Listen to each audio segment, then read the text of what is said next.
नमस्कार दोस्तों। आज मैं नीट पेपर बार बार लीक क्यों हो रहा है इस पर हम बात शुरू करेंगे। हर साल लाखों बच्चे दिन रात मेहनत करते हैं। उनका सिर्फ एक ही सपना होता है कि डॉक्टर बनना है, लेकिन एग्जाम खत्म होते ही खबर आती है नीट का पेपर लीक हो गया है। अब सवाल यह नहीं है कि पेपर लीक हुआ या नहीं, सवाल यह है कि आखिर नीट का पेपर बार बार ही लीक क्यों हो जाता है और कैसे हो जाता है। अगर सिस्टम इतना ही सिक्योर है तो फिर गलती कहाँ रही और किसकी रही। विपक्ष सरकार से बार बार सवाल पूछ रही है और शिक्षा मंत्री को हटाने की बात कर रहा है। नीट भारत का सबसे बड़ा और सबसे कठिन एंट्रेंस एग्जाम माना जाता है। 20 लाख से ज़्यादा बच्चे परीक्षा देते हैं, लेकिन सरकारी मेडिकल सीटें बहुत ही कम हो जाती है, जहां कंपटीशन बहुत ही ज़्यादा हो जाता है और वहां से शॉर्टकट का बाजार शुरू हो जाता है। कुछ लोग मेडिकल सीट के लिए लाखों करोड़ों रुपए देने के लिए तैयार हो जाते हैं और यहीं से शुरू होता है पेपर लीक का खेल। सवाल यह नहीं है कि पेपर लीक होता है या नहीं, या कैसे होता है। पेपर लीक कोई एक आम आदमी नहीं करता, इसके पीछे पूरा एक सिस्टम नेटवर्क रहता है।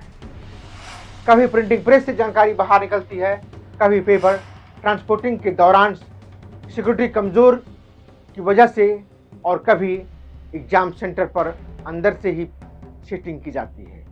फिर वही पेपर व्हाट्सएप और टेलीग्राम जैसे प्लेटफॉर्म पर फैलाया जाता है। कई बार फेक पेपर भी सर्कुलेट होते हैं, जिससे स्टूडेंट का डर बढ़ जाता है और कन्फ्यूजन में आ जाते हैं। सबसे बड़ी समस्या यह है कि अकाउंटेबिलिटी यानी जिम्मेदारी तय ना होना। हर बार जांच शुरू होती है, कुछ गिरफ्तारियां भी होती हैं, लेकिन जल्दी और सख्त सजा बहुत कम लोगों को मिलती है। बड़ी मछली बच जाती है। दूसरी सबसे बड़ी समस्या यह है कि पूरा एग्जाम सिस्टम सेंट्रलाइज होता है। एक ही दिन एक ही पेपर, लाखों स्टूडेंट। अगर कहीं एक भी जगह पेपर लीक हुआ तो उसका असर पूरे देश पर पड़ता है। प्रश्न यह है कि सबसे ज़्यादा नुकसान किसका होता है। सबसे ज़्यादा नुकसान उन छात्रों का होता है जो ईमानदारी से सालों मेहनत करते हैं। कई बच्चों का सिस्टम पर भरोसा टूट जाता है।